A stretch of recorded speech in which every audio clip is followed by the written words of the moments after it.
Looks like Instagram gurus do not care about the context of things before speaking. Even in 2026, every few weeks, there is a new reel telling freelancers that the government has quietly built some platforms just for them. The way it is delivered makes it feel urgent, almost secretive. Like this is information that you were somehow late to, and now you are being given one last chance to catch up. It is presented like a high stakes moment. Like if you do not act immediately, the door closes and everyone else moves ahead without you. And I understand why this works. Freelancing already feels unstable by default. There is no syllabus, no roadmap pinned to the wall, and no one really tells you whether you are making progress or just staying busy. So when someone speaks with absolute confidence and says this is what serious freelancers do, it feels reassuring. It feels like order in chaos. The problem is not that the information is fake. The problem is that it is incomplete.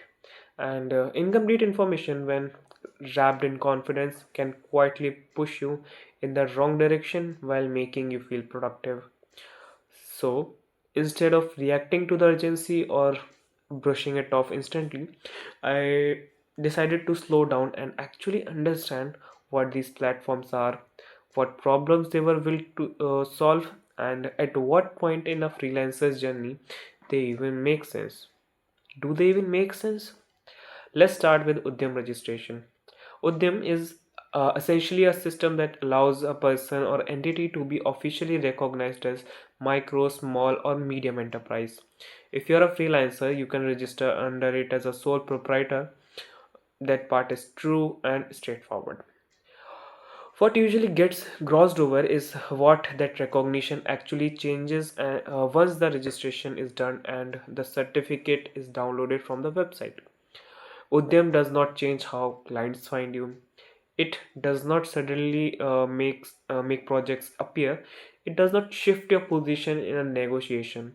What it really does is place you inside a formal framework where institutions like banks and government departments can see you as a registered business instead of an individual. That distinction matters only when certain things are already in motion. Loans make sense when there is income history. Incentives matter when there are expenses, and government programs become relevant when there is some level of scale or at least consistency. But if you're still in the phase where your biggest concerns are finding clients, figuring out pricing, or understanding what you are even good at, Udyam does not change your day to day reality. It is not harmful, but it is also not that urgent. It becomes useful when you already feel the friction of being informal, when spreadsheets start being messy, when money is coming in regularly enough that structure feels like relief, not overhead. Then comes gem, which is where things start sounding much bigger than they actually turn out to be. GEM, Government e-marketplace, exists so that government departments and public institutions can procure goods and services in a centralized and transparent way. That includes everything from IT to design to consulting. On the surface, it sounds like a massive pool of opportunity waiting to be tapped. But government procurement operates on a completely different rhythm than freelancing. Government buyers are not scrolling through profiles late at night deciding who feels right. They work with requirements, approvals, documentation, and systems built for accountability. Speed is not the priority, predictability is. For a freelancer who is used to flexible scopes, fast feedback, and direct conversations, this can feel like moving through wet cement. It is not what freelancers are blocked out. It is that the system is designed for people who already operate with repeatable processes, and formal delivery. Gem starts make sense when your services are standardized when you exactly when you know exactly what you offer and how it is delivered, and when you are comfortable waiting through long cycles without losing momentum. For someone still experimenting or adapting with each new client, it often adds friction instead of removing it. Then there is threads, which is probably the most understood of all three. Threads is not about finding work or increasing freelance income. It exists to solve a very specific problem that shows much later, usually after things are already working. That problem is delayed payments.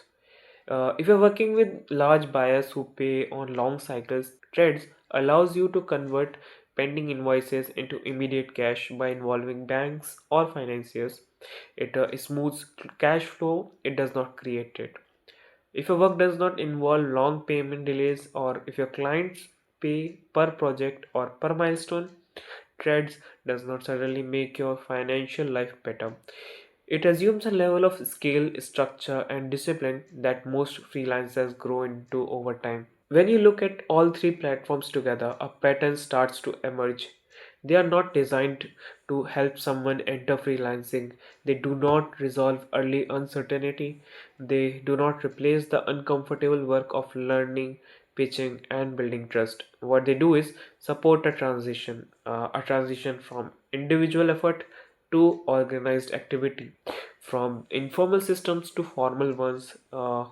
That context is almost always missing in short form content because it does not sound exciting.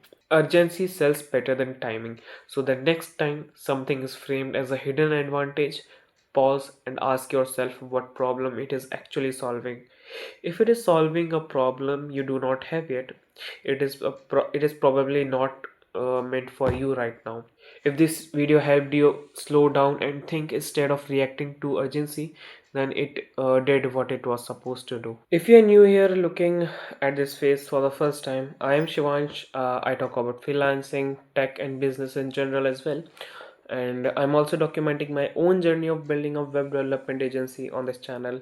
If that resonates well with you, consider subscribing so you never miss future uploads. And yes, feel free to share this with that one friend who treats every reel like a life altering discovery. I will see you in the next video.